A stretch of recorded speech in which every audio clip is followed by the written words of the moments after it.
ღმერთმა შექმნა ვირი და უთხრა: დაუღალავად იმუშავებ გათენებიდან და ღამებამდე.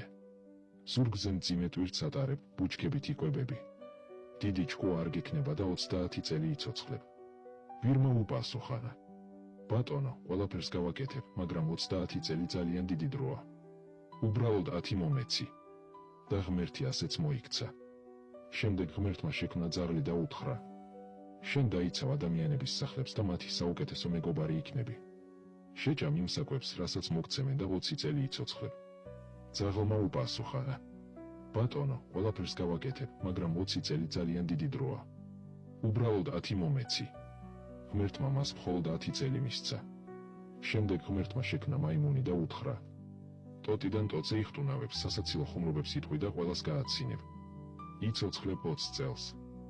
მაიმუნმა უპასუხა: ბატონო, ყველაფერს გავაკეთებ, მაგრამ 20 წელი ძალიან დიდი დროა. უბრალოდ 10 მომეცი. და ღმერთმა მასაც 10 წელი მისცა. ბოლოს ღმერთმა შექმნა ადამიანი და უთხრა: დედამიწაზე ერთადერთი რაციონალური არსება იქნები. შენს ინტელექტს სხვა ცხოველების დასამორჩილებლად გამოიყენებ და სამყაროს მართავ. იცოცხლებ 30 წელს. მან უპასუხა: უფალო, მე ვიქნები ყველაზე ჭკვიანი არსება და სამყაროს მართავ, მაგრამ მხოლოდ 30 წელი არ მეყოფა.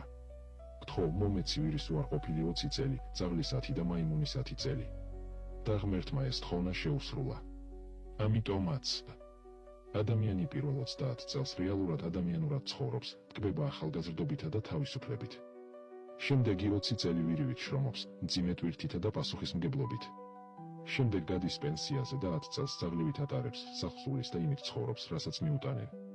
ბოლოს კი ბერდება და უკანასკნელ 10 წელს მაიმუნივით ატარებს, შვილების სახლში დადის და შვილიშვილებს ისტორიებითა და ხუმრობებით ართობს.